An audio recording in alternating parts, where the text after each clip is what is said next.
Pada part ke-82 diambil dari light novel bab 210 sampai dengan 211, Kucing Ruby.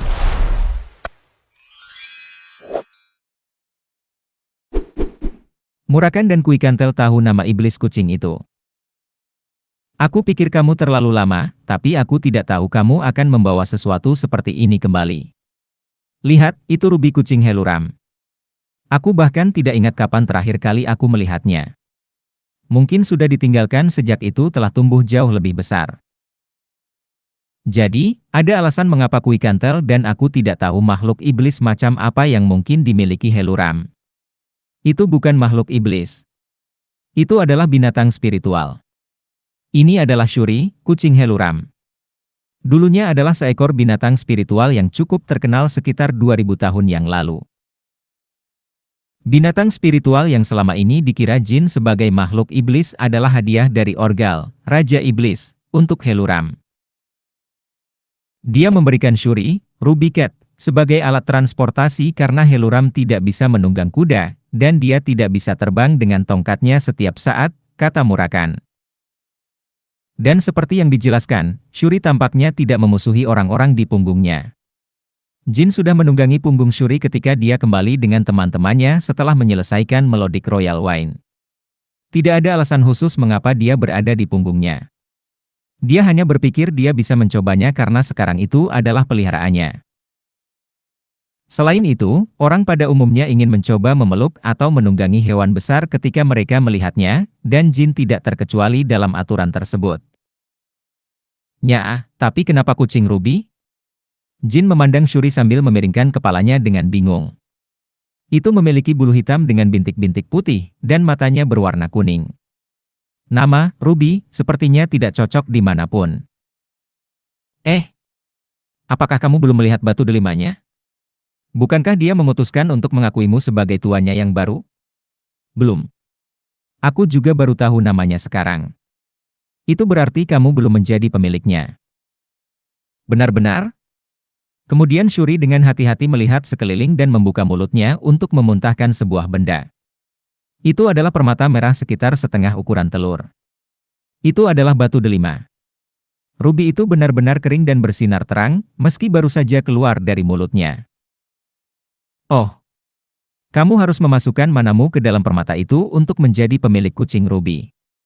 Tidak sembarang orang juga bisa melakukannya. Hanya orang yang dipilih oleh kucing yang bisa memasukkan mana mereka ke dalamnya. Kenapa kamu tidak memberitahuku tentang ini sebelumnya? Nya Jin dengan cepat menoleh dan memelototi Shuri, membuatnya menghindari tatapannya. Kemudian dengan malu-malu ia mengarahkan kaki depannya ke batu delima di tanah. Jin terkekeh dan mengambil batu delima itu. Saat dia memasukkan mana ke dalamnya, Ruby itu bersinar, dan mata Shuri menjadi merah. Sepertinya Ruby dan Shuri beresonansi bersama melalui koneksi mana. Kemudian sesuatu yang mencengangkan terjadi. Tubuh raksasa Shuri berubah menjadi energi berwarna merah dan tersedot ke dalam Ruby. Tidak ada satupun jejak atau bulu yang tersisa di tempat Shuri berada, seolah-olah itu tidak pernah ada. Sekarang, jilat Ruby itu, seperti kucing. Apakah aku benar-benar harus melakukan itu? Dia berbalik untuk melihat Kuikantel juga mengangguk. Sepertinya dia bertanya-tanya mengapa Jin belum menjilatnya. Jin tidak punya pilihan. Dia membawa batu delima ke lidahnya. Dan dengan itu, kontraknya selesai. Sekarang, kamu akan bisa memanggil Shuri kapan saja selama kamu membawa Ruby. Kamu bahkan tidak membutuhkan mana dalam jumlah besar, seperti memanggil orang itu, Tes. Saya sangat suka itu. Memanggil Shuri cukup sederhana. Shuri melompat keluar dari Ruby ketika Jin memasukkan sedikit mana ke dalam permata. Ruby dipenuhi dengan warna, dan Shuri dipanggil. Jin sangat senang ketika dia melihat itu terjadi. Tapi kucing ini tampaknya agak lebih kecil sekarang. Itu masih memiliki ukuran yang cukup besar, tetapi tidak sebesar ukuran sebelumnya, yang dapat dengan mudah menyamai volume Murakan dalam bentuk aslinya. Shuri sekarang seukuran kereta kuda. Jin menyentuh berbagai bagian tubuh baru Shuri yang menyusut saat dia melihat ke arah Murakan dan meminta penjelasan. Kucing Ruby menyusut ukurannya tergantung pada pemiliknya. Hanya kucing ruby tanpa pemilik yang sebesar rumah. Yang ada dalam kontrak biasanya memiliki ukuran yang lebih kecil, yang mengurangi komplikasi dalam hidup dengan pemiliknya. Ini semacam mekanisme bertahan hidup. Oh, wow. Selamat, Tuan Jin. Saya tidak tahu banyak tentang hal-hal ini, tetapi sepertinya Anda memiliki sesuatu yang luar biasa, bukan? Perlu juga dicatat bahwa Anda akan memiliki kucing kedua, setelah Butterfly. Rankandel, kata Kashmir.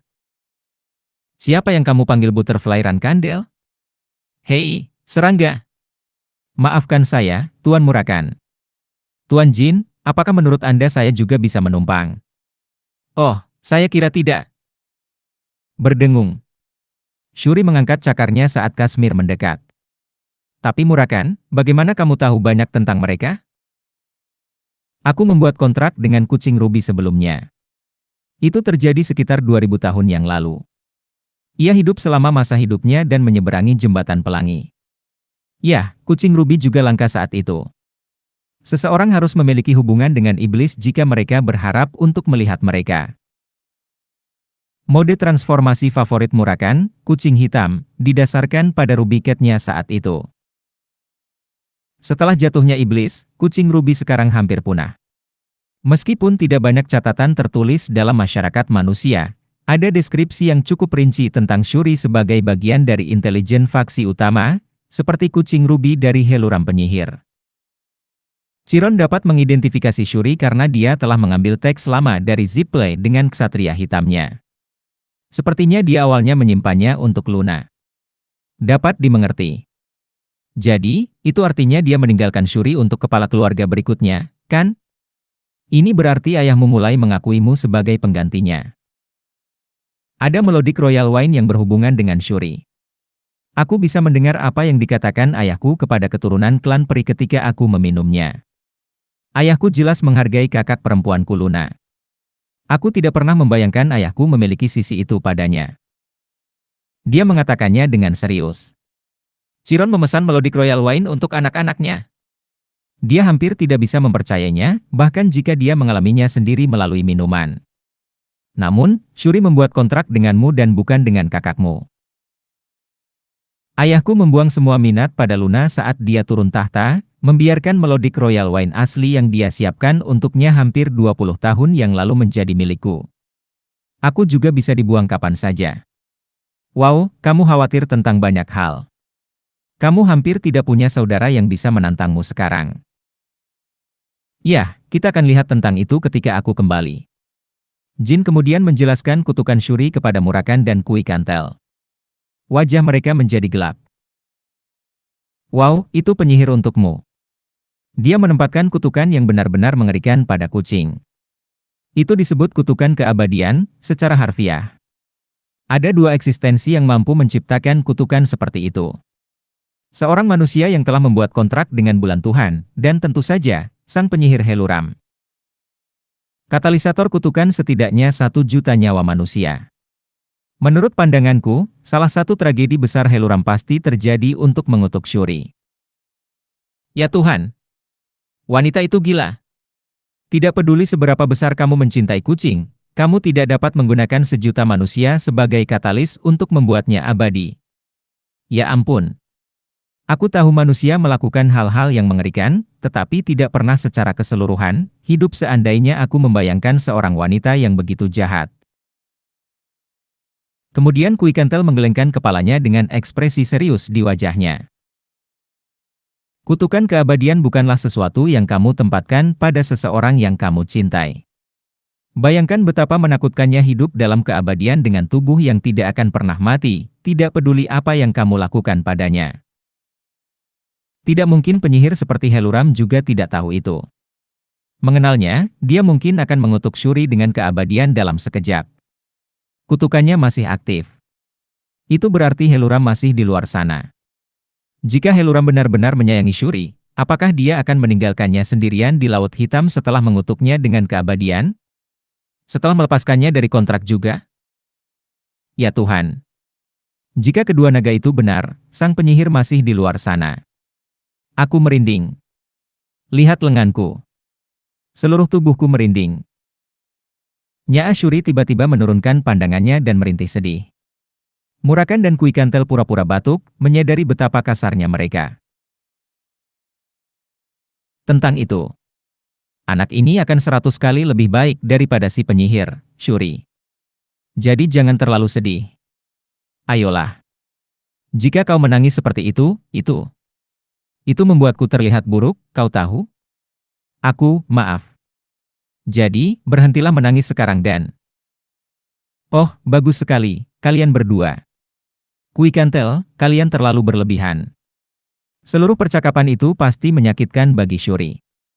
Nyaa, sial. Terkutuklah mulutku. Nak, panggil saja Tess. Orang itu selalu ahli dalam menenangkan makhluk spiritual, saran Murakan. Saat Tess dipanggil, dia langsung mengepakkan sayapnya dengan gembira saat melihat Shuri. Saya sampaikan salam saya kepada penguasa dunia api. Kui Kantel menundukkan kepalanya untuk menyambutnya, tapi tatapan Tess hanya beralih dari Murakan ke Shuri dan sebaliknya. Oh, iya, tentu. Lama tidak bertemu, memang. Oh, bertanya-tanya dari mana kita mendapatkan benda kecil yang lucu ini? Anak nakal itu membawanya, tentu saja. Ya, itu benar. Tentu saja, saya setuju. Tidak, saya tidak membuatnya menangis. Sudah kubilang, itu benar-benar bukan aku. Itu dia. Kui Kantel. Tess mematuk kepala Murakan untuk beberapa saat. Kui Kantel terus berlutut dalam diam, yang mungkin bisa membantunya menghindari kekerasan Tess. Nyaa. Namun demikian, klaim Murakan bahwa Tess adalah penghibur yang hebat dari makhluk spiritual ternyata benar. Meski melihat Tess untuk pertama kalinya, Shuri meringkuk dan mendengkur di bawah sayapnya. Mereka juga terlihat berkomunikasi. Sama seperti Murakan dan Kui Kantel yang bisa memahami maksud Tess, Shuri juga bisa memahaminya. Tess tinggal sebentar untuk menghibur Shuri dan kembali ke dunia api. Tak lupa ia memarahi dan mengingatkan Murakan agar memperlakukan Shuri dengan baik. Tess bilang dia akan mencabut kutukan Shuri saat kau sendiri yang membawa Shuri ke dunia api, Kui Kantel memberitahu Jin sambil menyeka keringat dingin di dahinya. Tess tetap menjadi sosok yang sangat dihormati olehnya. Orang itu, sungguh. Saya pikir dia memiliki kebiasaan membuat janji kosong. Jujur saja. Pada saat anak itu dapat mencapai alamnya, Jin mungkin akan menemukan dan membunuh Heluram dengan iseng, kata Murakan. Untungnya, Shuri bukan tipe orang yang depresi. Berkat sifat inilah dia bisa menahan kesepian 1000 tahun di Laut Hitam, tapi itu hanya membuat Jin merasa lebih kasihan pada Shuri. Pokoknya, ayo kembali sekarang. Mari perkenalkan Shuri dengan keluarga barunya. Bergerak di punggung Shuri memungkinkan kelompok itu meninggalkan Laut Hitam berkali-kali lebih cepat daripada berjalan kaki, menghilangkan kebutuhan mendesak mereka akan makanan. Jin mengembalikan Shuri ke batu delimanya dan melanjutkan berjalan kaki saat mereka mulai melihat pemukiman manusia. Tuan muda, jika saya boleh begitu berani untuk mencoba memahami niat kepala keluarga, saya rasa dia tidak begitu kecewa dengan sifat ramah dari Lady Luna, kata Gilly. Mengapa kamu merasa seperti itu? Jin bertanya. Kamu bilang kucing ini dikutuk dengan keabadian, kan? Jika memang begitu, bahkan jika Lady Luna telah mendapatkan petanya, dia juga tidak akan bisa membunuhnya. Bagaimana lagi dia diharapkan untuk menaklukkannya?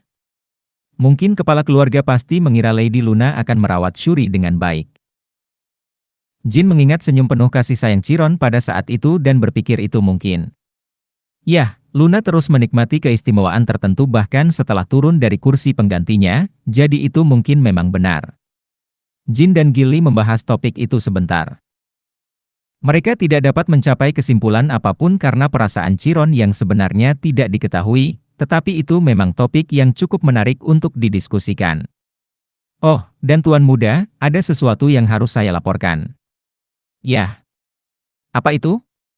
Ada gerakan penting di Kompas baru-baru ini. Seorang kontraktor telah bolak-balik antara alam sekutu Hufester dan pulau tak berpenghuni di Laut Utara. Kami menyelidiki, dan pulau tak berpenghuni itu terdaftar di bawah keluarga ksatria penjaga dari Rankandel. Apakah pulau itu dimiliki oleh Guardian Knight of Rankandel? Ksatria penjaga itu adalah orang dari Joshua. Secara praktis, kemungkinan besar pulau itu berada di bawah kendali Joshua.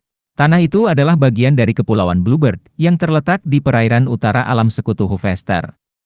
Meski memiliki nama yang sangat indah karena ratusan pulau kecil yang membentuk sekawanan burung, seluruh area tersebut tidak dapat dihuni. Itu terus-menerus diganggu oleh badai hujan dan badai yang menyebabkan kebakaran dan longsoran batu. Selain itu, perairan di sekitarnya berombak dan membuatnya sulit untuk mencapai daratan. Oleh karena itu, tidak cocok untuk tempat tinggal dan juga tidak berguna untuk instalasi militer. Kepulauan Bluebird hanya berguna sebagai tempat wisata tingkat rendah di bulan-bulan musim dingin ketika badai petir lebih sedikit. Orang-orang yang memiliki sebuah pulau di daerah itu kebanyakan adalah orang biasa yang bermimpi memiliki sebuah pulau, orang-orang romantis yang ingin membuat kekasih mereka terkesan dengan memberi mereka sebuah pulau, atau penipu yang mencoba tampil kaya dengan membual tentang properti murah mereka. Kontraktor yang dianggap bekerja untuk Joshua bolak-balik setiap hari antara Pulau 32 dan Allied Realms of Hufester. Jika tempat itu bukan sebuah pulau, pergerakan orang ini tidak akan begitu terlihat di kompas. Peninggalan suci yang dicuri Jin dan teman-temannya setelah 6 bulan upaya yang tak tertandingi, kompas tidak dapat menunjukkan lokasi yang tepat dari seorang kontraktor. Jika ada 20 kontraktor di Allied Realms of Hufester, itu hanya bisa menunjukkan 20 titik merah di tengah Hufester. Tidak mungkin untuk mengetahui di mana tepatnya para kontraktor berada di Hufester. Namun, itu bekerja secara berbeda di pulau-pulau itu. Kontraktor akan muncul di pulau masing-masing, bahkan jika pulau itu berada di bawah yurisdiksi alam sekutu Hufester di daratan. Kompas dapat digunakan untuk melacak kontraktor secara akurat dengan alasan khusus bahwa mereka berada di pulau. Ya, Tuan Muda. Satu-satunya saat titik merah menjauh dari Hufester adalah saat kontraktor berada di pulau itu.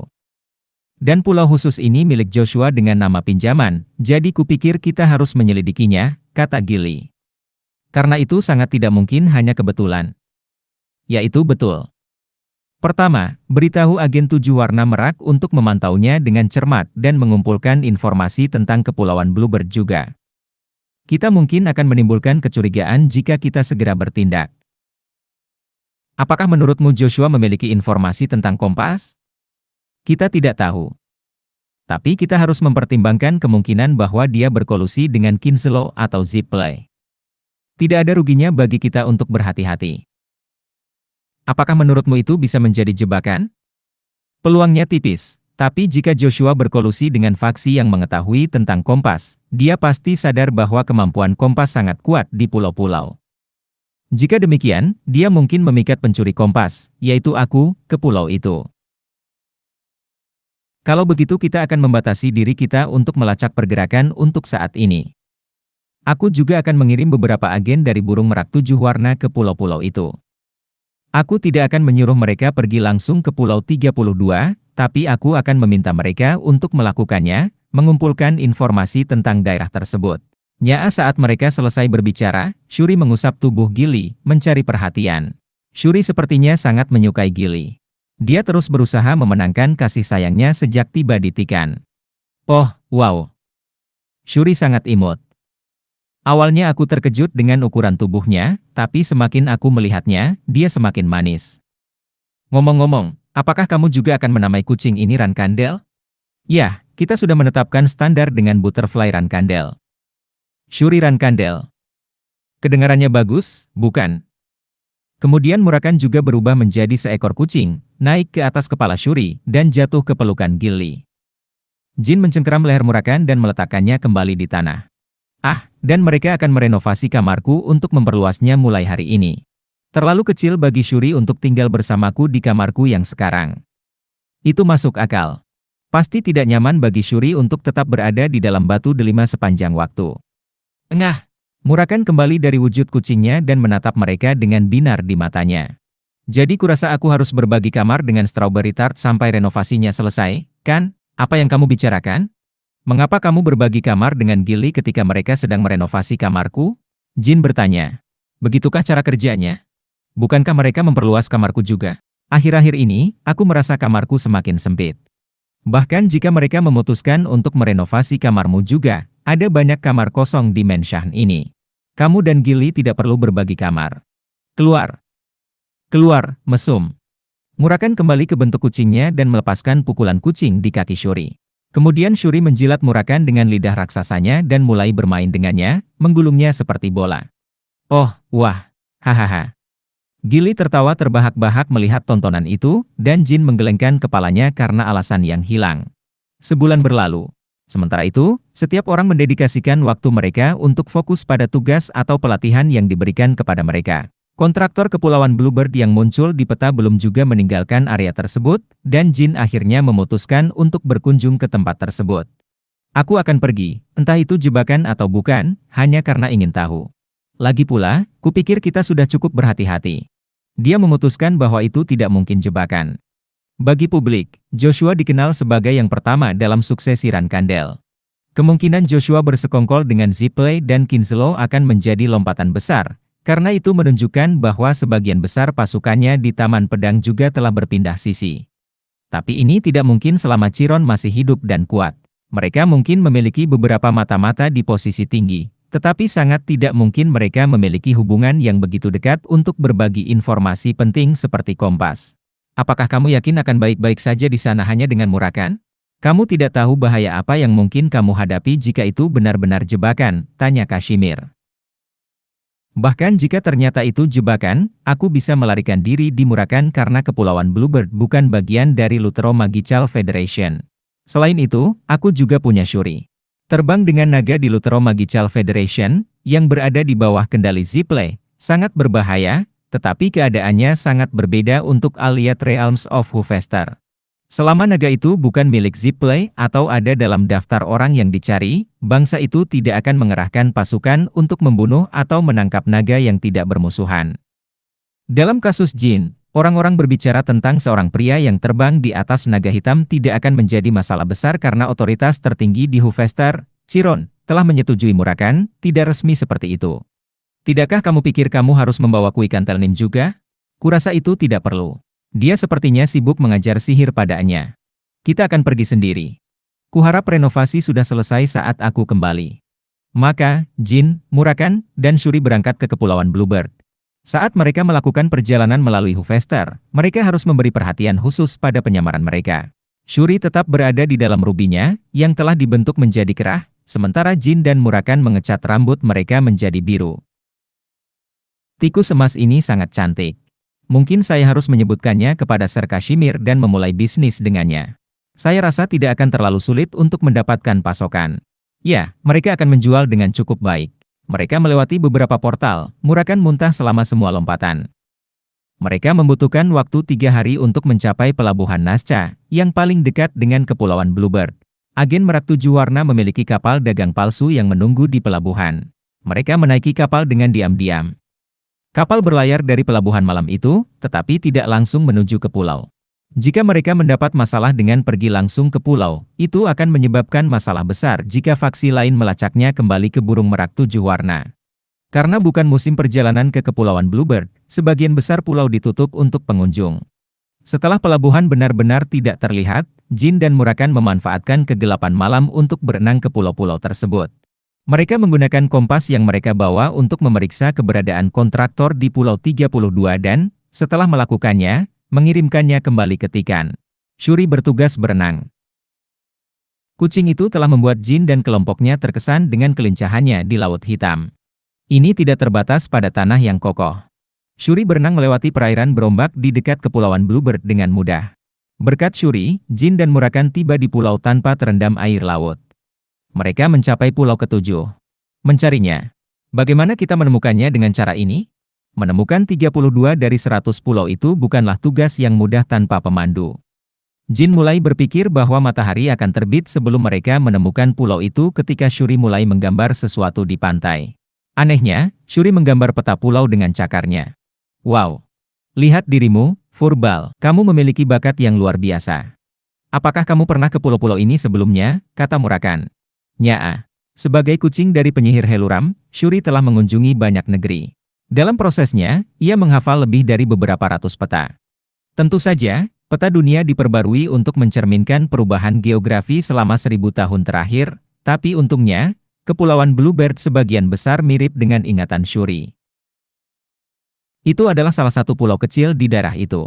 Ukurannya mirip dengan Pulau Viment yang tidak berpenghuni, tempat mereka berperang melawan Andre. Jin mengembalikan Shuri ke batu delimanya dan mulai menjelajahi area tersebut. Saat itulah hujan mulai turun.